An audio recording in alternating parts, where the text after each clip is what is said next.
À la une ce soir, la lutte contre la drogue en Côte d'Ivoire, le coup de pouce des Nations Unies, l'OMS et l'ONUDEC offrent du matériel à 3 structures spécialisées.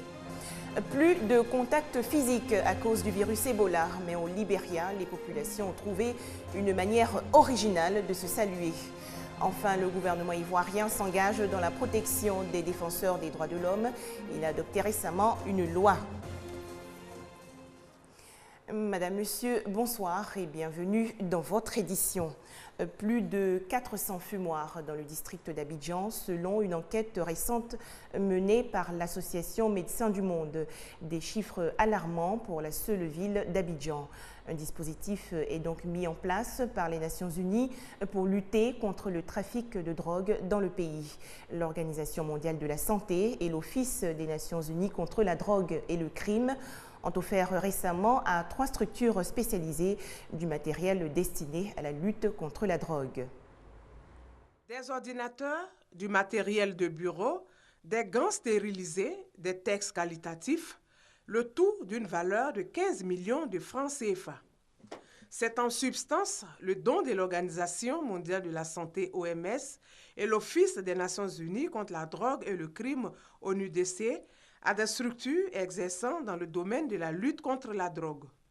Un don qui devrait permettre à l'hôpital psychiatrique Saint-Vincent-de-Paul de Yamoussoukro, au comité interministériel de lutte anti-drogue SILAD et au service d'hygiène de l'Institut national de la santé publique INSP d'accroître leur capacité de lutte. L'objectif de l'ONUDC, c'est de promouvoir l'égal accès aux soins. Donc en appuyant ces structures qui sont accessibles par les populations les plus défavorisées, nous avons voulu les aider à avoir accès aux soins spécifiques aux usagers de drogue et aux familles de ces usagers. Les bénéficiaires ont été choisis au thème d'une mission d'évaluation conjointement menée par l'OMS et l'ONUDC en 2012 en matière d'amélioration des stratégies de prévention et de traitement de la toxicomanie. Ils ont salué à cet effet la confiance placée en eux. Nous sommes donc très heureux que ce projet ait pu aboutir parce que c'est un projet qui a été conçu, qui a été monté, qui a été mis en place avec les partenaires internationaux. L'État de Côte d'Ivoire, qui fait de la lutte contre la drogue l'une de ses préoccupations majeures, s'est également félicité d'un tel geste à l'égard des structures sous sa tutelle. Des précisions de Grace Kando et Guillaume Zéré. Encore une lutte, mais d'un tout autre genre. La Côte d'Ivoire est sur la bonne voie dans le cadre du combat contre le VIH-Sida. La prévalence est passée de 3,7 en 2012 à 2,7 pour l'année 2014. Lors de la signature de la déclaration de Paris en début décembre, le gouverneur du district d'Abidjan, Begré Mambé, a présenté les actions menées par son institution dans le cadre de la lutte contre le sida et les autres maladies nocives en Afrique de l'Ouest. D'ici à 2030. C'est l'objectif majeur de la déclaration que viennent de signer les gouverneurs et élus locaux du monde entier à Paris, capitale française. Elle vise à renforcer les initiatives engagées par ces élus contre cette maladie. Occasion pour Begré Mambé, gouverneur du district autonome d'Abidjan, de présenter les actions menées par son institution. Des actions qui accompagnent celles entreprises par le gouvernement ivoirien. Endiguer définitivement ce fléau. Au cours de cette rencontre internationale, la question de la lutte contre la pauvreté au profit des femmes, des jeunes et de la lutte contre certaines maladies endémiques n'a pas été occultée. Un signal fort qui permettra sûrement aux populations d'Abidjan de bénéficier d'un service de santé de qualité. Un commentaire de Franck Quadio. Entre autres maladies justement nocives en Afrique de l'Ouest figure la fièvre hémorragique. Le bilan des victimes s'est alourdi à 6 915 morts. Et avec l'arrivée du virus Ebola, les personnes ne peuvent plus se toucher. Des gestes de salutation comme celui de se serrer la main sont à proscrire. Toutefois, les populations du Libéria, elles, ont trouvé une manière très particulière de se saluer. Regardez. 2 hommes qui se serrent la main, un geste banal et pourtant très rare aujourd'hui au Libéria. Ce pays d'Afrique de l'Ouest est connu pour sa poignée de main très originale, mais à cause du virus Ebola, les gens aujourd'hui ne peuvent plus se toucher. En plus de faire face à la maladie, les Libériens doivent changer leur manière de vivre.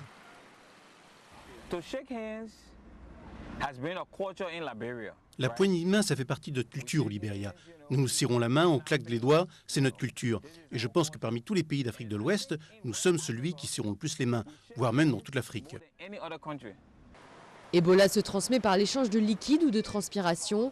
Si un malade touche la main d'une autre personne, il risque fortement de lui transmettre le virus. Pour éviter tout risque, à Monrovia, les Libériens ont trouvé une nouvelle méthode pour se dire bonjour. Nous nous serrons la main, mais avec une nouvelle méthode aujourd'hui. Nous nous touchons les coudes, on appelle ça le buzz. Quand on buzz quelqu'un, la personne sait que c'est la nouvelle poignée de main à cause d'Ebola. Isolée par le coton du t-shirt, l'accolade est en principe sécurisée. En Sierra Leone, pays voisin, les choses sont différentes. Afin d'éviter tout contact, les chefs de village ont instauré de nouvelles lois. Changer les habitudes des gens n'est pas chose facile. Leur solution, mettre des amendes aux personnes qui se serrent la main. Si jamais vous vous touchez, vous mourrez. Nous ne le faisons plus du tout maintenant. Dans mon district, si quelqu'un serre la main à quelqu'un d'autre, il aura une amende de 500 000 léonais. Une amende qui s'élève à plus de $100 pour une poignée de main dans un pays où le salaire moyen se situe autour de $48 par mois. Aujourd'hui, l'épidémie n'est toujours pas stabilisée. La situation en Sierra Leone et au Libéria reste très préoccupante. Le virus a fait plus de 6 000 morts en Afrique de l'Ouest en un an. Intéressons-nous à présent à l'environnement et au changement climatique. Comment prévenir les catastrophes naturelles?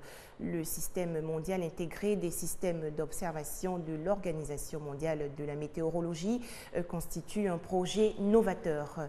Il a été lancé récemment au cours d'un atelier. La gestion des risques de catastrophes et autres phénomènes liés au changement climatique au cœur des échanges entre experts à cet atelier. Pour une réponse plus appropriée, ils optent pour le système WIGOS, le système mondial intégré d'observation de l'Organisation mondiale de météorologie. Le projet WIGOS est un projet de système d'intégration des systèmes d'observation de la Terre et de l'atmosphère.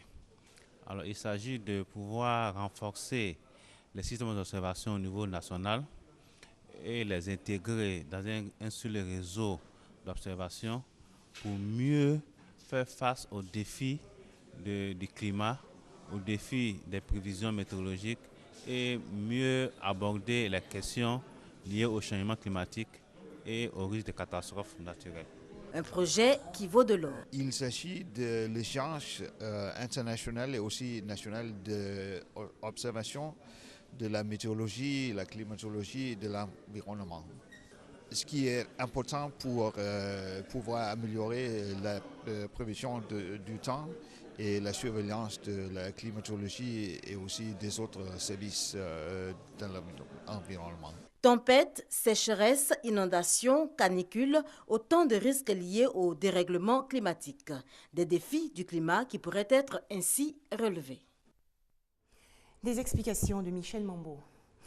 Comment protéger les défenseurs des droits de l'homme en Afrique? Le ministère de la Justice et des Libertés publiques a adopté une loi pour améliorer leur protection ici en Côte d'Ivoire. Elle a été présentée récemment aux populations du district d'Abidjan.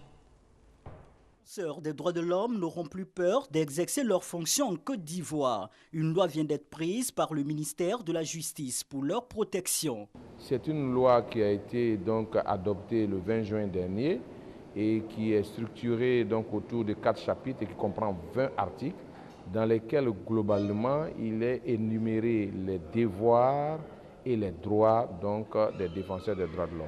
La coordination nationale de la coalition ivoirienne des défenseurs des droits humains a salué ce climat nouveau dans lequel ces promoteurs des droits de l'homme travailleront. Cette formation a pour objectif d'informer l'ensemble des défenseurs des droits de l'homme, aussi bien les représentants des organisations de promotion des droits de l'homme, les journalistes et les structures nationales et internationales de promotion des droits de l'homme sur le contenu de la loi.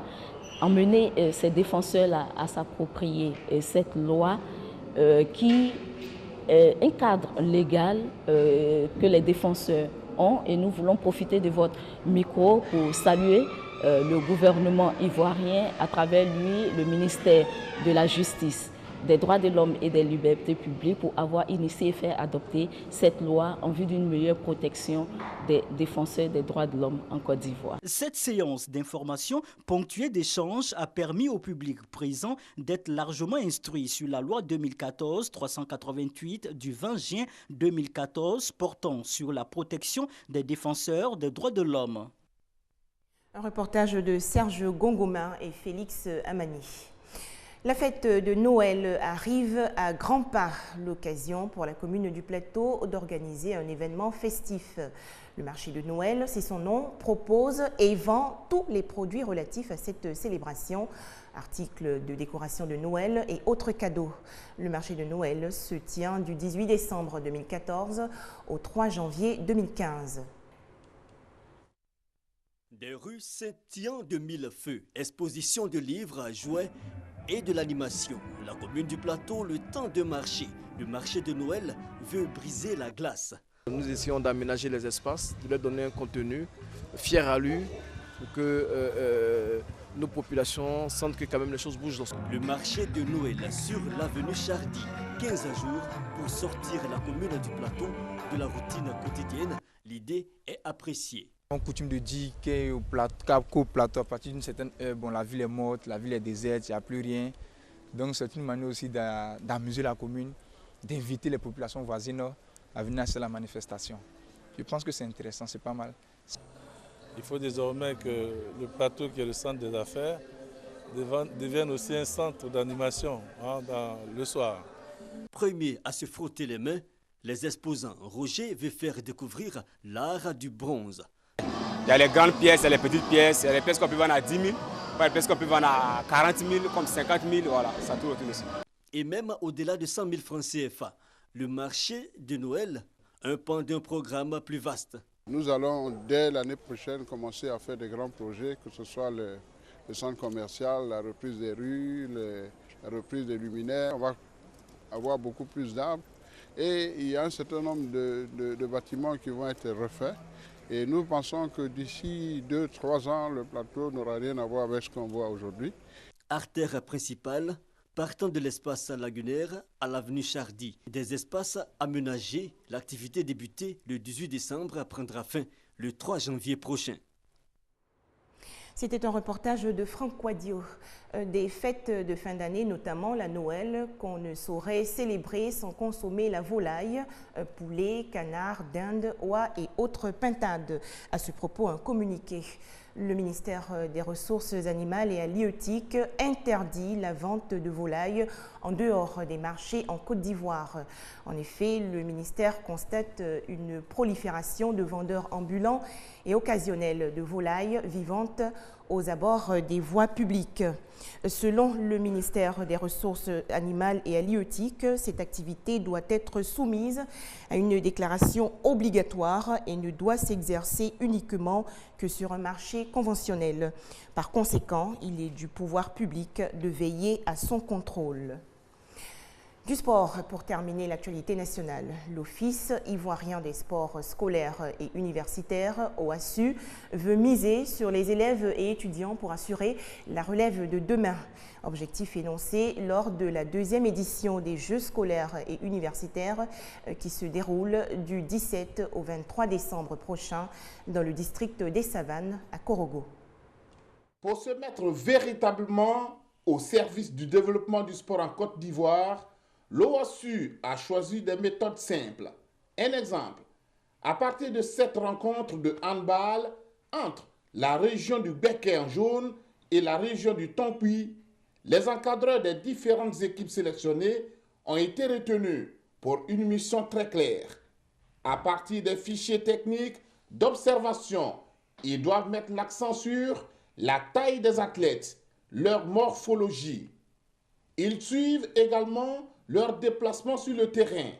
À la fin du match, ils doivent être capables de sortir le meilleur athlète du match. Dans le cas précis, c'est mademoiselle Diomandé Fatoumata de la région du Tonkui qui a été retenue. Je veux devenir une grande joueuse d'handball. Je dois bien m'entraîner et je dois regarder, je dois conseiller mes camarades aussi. Là, prochainement, elles vont être comme moi aussi. À la commission technique de la Fédération sportive de l'enseignement secondaire de Côte d'Ivoire, c'est une méthode à saluer. Ce qu'on ne fait pas à la base, c'est ce qui nous fatigue. Aujourd'hui, quand on prend la plupart de nos championnes, que ce soit Mariam Koné, que ce soit Nama Fatiga, c'est depuis la base. Et aujourd'hui, il faut rassembler ces enfants-là et faire un suivi pour que demain, on ait encore des Mariam Koné, des Nama Fatiga et autres. Or, ce qu'on a remarqué, c'est qu'après cette compétition, on perd les enfants. Et demain, on les retrouve ailleurs, on ne peut pas les canaliser. Or, aujourd'hui, avec tout ce que le DG de l'OASU est en train de mettre en place, je pense qu'on aura un fichier fiable pour pouvoir, comme on appelle demain, reprendre ces athlètes-là et puis essayer de les perfectionner, comme on le dit. Au handball, la voie est toute tracée pour assurer la relève de demain. C'était donc un reportage de Sébastien Wonia. Voilà pour ce point sur l'actualité. On se retrouve avec beaucoup de plaisir demain, samedi 20 décembre.